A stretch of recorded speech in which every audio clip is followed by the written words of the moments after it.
ഉണ്ണിത്താന് പയ്യന്നൂരിൽ ഉജ്ജ്വല സ്വീകരണം. കേട്ടോ സന്തോഷ വാർത്ത. സമാന്തര വിദ്യാഭ്യാസ രംഗത്ത് പേരും പെരുമയും നേടിയ പയ്യന്നൂർ വിദ്യാമന്ദിർ കോളേജ് ഇനി കണ്ണൂർ സർവകലാശാലയുടെ കീഴിലുള്ള സ്വന്തം ആർട്സ് ആൻഡ് സയൻസ് കോളേജ്. ഇന്നു തന്നെ നിങ്ങളുടെ സീറ്റുകൾ ഉറപ്പുവരുത്തുക.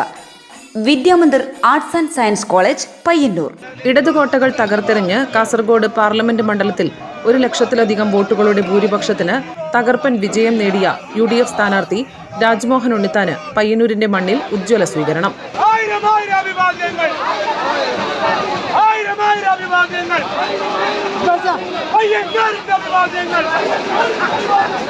ജില്ലാ അതിർത്തിയായ ഒളവറപ്പാലത്തിന് സമീപത്ത് വെച്ച് തുറന്ന വാഹനത്തിലെത്തിയ രാജ്മോഹൻ ഉണ്ണിത്താനെ UDF നേതാക്കളും നൂറുകണക്കിന് പ്രവർത്തകരും ചേർന്ന് സ്വീകരിച്ച് നിരവധി വാഹനങ്ങളുടെ അകമ്പടിയോടെ പയ്യന്നൂർ നഗരത്തിലേക്ക് ആനയിച്ചു. തനിക്ക് ചരിത്ര വിജയം സമ്മാനിച്ച പാതയോരത്ത് കാത്തുനിന്ന ജനതയ്ക്ക് മുന്നിൽ കൈകൂപ്പി നന്ദി പ്രകാശിപ്പിച്ചാണ് ഉണ്ണിത്താൻ കടന്നുപോയത്.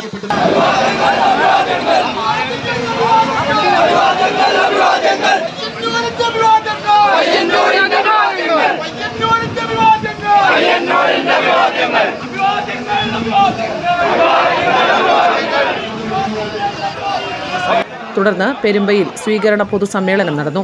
SA Shukkur Haji, K Jayaraj, M Ummer, A Rupesh, VK Shafi, B Sajith Lal, KV Krishnan തുടങ്ങിയവർ നേതൃത്വം നൽകി. News bureau, Payyanur. കണ്ണൂർ സർവകലാശാലയുടെ കീഴിൽ പുതിയ ആർട്സ് ആൻഡ് സയൻസ് കോളേജ് പയ്യന്നൂരിലും. കേട്ടോ സന്തോഷ വാർത്ത. സമാന്തര വിദ്യാഭ്യാസ രംഗത്ത് പേരും പെരുമയും നേടിയ പയ്യന്നൂർ വിദ്യാമന്ദിർ കോളേജ് ഇനി കണ്ണൂർ സർവകലാശാലയുടെ കീഴിലുള്ള സ്വന്തം arts and science college. Korom പ്രദേശത്ത് നിർമ്മാണത്തിലിരിക്കുന്ന വിശാലമായ ക്യാമ്പസ് ഉടൻ പൂർത്തിയാകുന്നതുവരെ പെരുമ്പയിലെ വിദ്യാമന്ദിർ കോളേജ് കെട്ടിടത്തിൽ ഈ അധ്യയന വർഷം തന്നെ ക്ലാസുകൾ ആരംഭിക്കുന്നു. കേരളത്തിലെ സർവകലാശാലകളിൽ ഈ വർഷം ആരംഭിക്കുന്ന 4 വർഷത്തെ ബിരുദ course Vidyamandir arts and science കോളേജിലും ഈ വർഷം ആരംഭിക്കും. പ്രവേശനത്തിനായി ഇപ്പോൾ ഡൊണേഷൻ നൽകാതെ തന്നെ മാനേജ്മെന്റ് കോട്ടയിൽ ഏതാനും സീറ്റുകളുടെ ഒഴിവുണ്ട്. ഉടൻ ബന്ധപ്പെടുക. Vidyamandir arts and science college, Payyanur.